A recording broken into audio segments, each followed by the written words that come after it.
I'm Frank Proto, professional chef and culinary instructor, and today I'm gonna show you how to make the best gravy you've ever had. Silky, smooth, flavorful gravy that anyone can make. This is Gravy 101.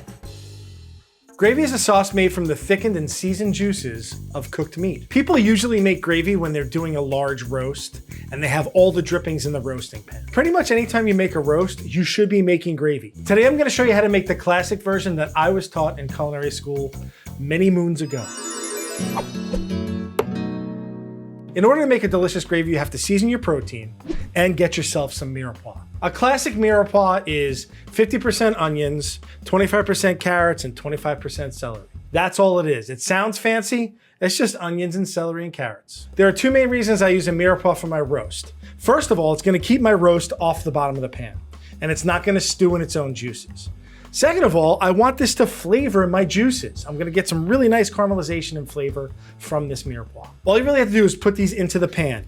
You'll notice that I cut everything really large. I don't want these to fall apart. I want them to hold their shape. If we cut them really small, they're gonna give off too much flavor and we'll taste veggies, not turkey, in our gravy. When I went to culinary school, my basic skills teacher always told us to leave the skin on your onions when you're doing a gravy or a stock. It lends color to our finished product. So our basic mirepoix in there, I'm gonna add a head of garlic cut in half. I'm going to add a couple of bay leaves and some thyme. So I'm just gonna give it a little bit of oil, a little bit of salt. I'm just gonna give it a little light toss. And then I'm gonna bunch everything into the middle of my pan. And that's gonna be where my turkey's gonna rest. I also have a neck, which I'm gonna add into there. That neck is gonna give us flavor. And I also have this bag. If you've taken this out of your turkey, you have no idea what it is, it's the bag of giblets. And that usually has livers and gizzards and hearts in it. I add those giblets to the base of my pan. It's gonna help to flavor my gravy. I'm gonna oil this baby down. I'm gonna do salt and pepper, throw a little salt into the turkey too. I have my mirepoix in the pan, it's seasoned up. I have my turkey in the pan, it's seasoned up. I got my giblets in there too. We're gonna fly this bird into the oven. 425 for the first hour.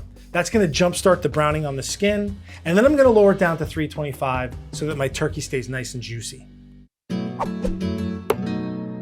The turkey is out of the oven. It's golden brown and delicious, but I want you to see this. Look at all these delicious juices in there.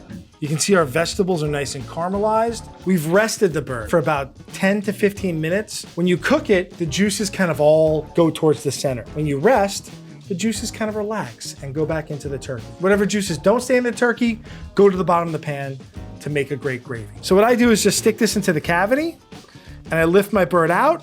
I'm gonna drain any excess juices from the inside of the bird. I wanna keep all those juices. Remember, that's our flavor, and we can put this aside. What we're left with in the pan is all the juices and drippings from the turkey. And because we stacked that mirepoix up really high, the bird got brown on the bottom, and we collected the juice in the bottom of the pan. And that is the base for a delicious gravy. I've seen people throw this away, and it made me pull my hair out. All the flavor we need for our gravy is here already. We just have a few more steps until we have a beautiful, silky, delicious gravy.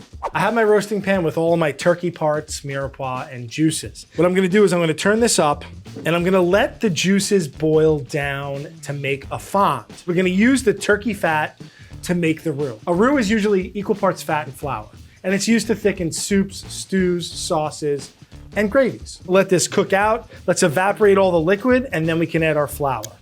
If you look in my pan, we start to see a slick of oil on top, like an oil slick of turkey fat. And that's what I want. What I'm trying to do here is create a fond, F-O-N-D. Fond is the caramelized juices at the bottom of the pan. The fat's starting to separate out from the juices. It's starting to look like a little greasy or oily. And that's what I'm looking for. Once we start seeing clear fat at the top, we're good to go. At this point, we can make the roux with the turkey fat. I have this on a medium heat. I'm gonna sprinkle some flour all around so that it soaks up all that beautiful turkey fat. Stir, stir, stir. The fat is combining with the flour, and that's gonna make us a nice roux. What I'm looking for here is that we don't see any more fat on the surface of the pan. So just enough flour to soak up all that fat. And we can add some stock. I like to use turkey stock. You can use chicken stock, whatever stock makes you happy. And what we can do now is start scraping the bottom and getting all of that beautiful fond off the bottom of the pan. And now all I want to do is start stirring it until it starts to thicken. At this point, if your gravy is too thick, you can add a little more stock. If it's too liquidy, let it cook a little longer and see if it actually thickens up. I'm gonna let this come to a simmer. I'm gonna keep stirring it so it doesn't stick anymore, and I'm gonna keep scraping the bottom to get any of that beautiful fond off of the bottom. As my gravy starts to thicken, I wanna give it a taste, just a preliminary taste to see where my seasoning is at.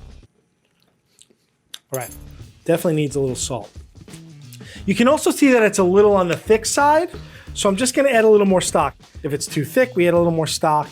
If it's not thick enough, we reduce it a little. Let it come back up to a simmer and see where we're at. One last taste. Tastes good. I think we're ready to strain. And I'm just gonna dump this through the strainer.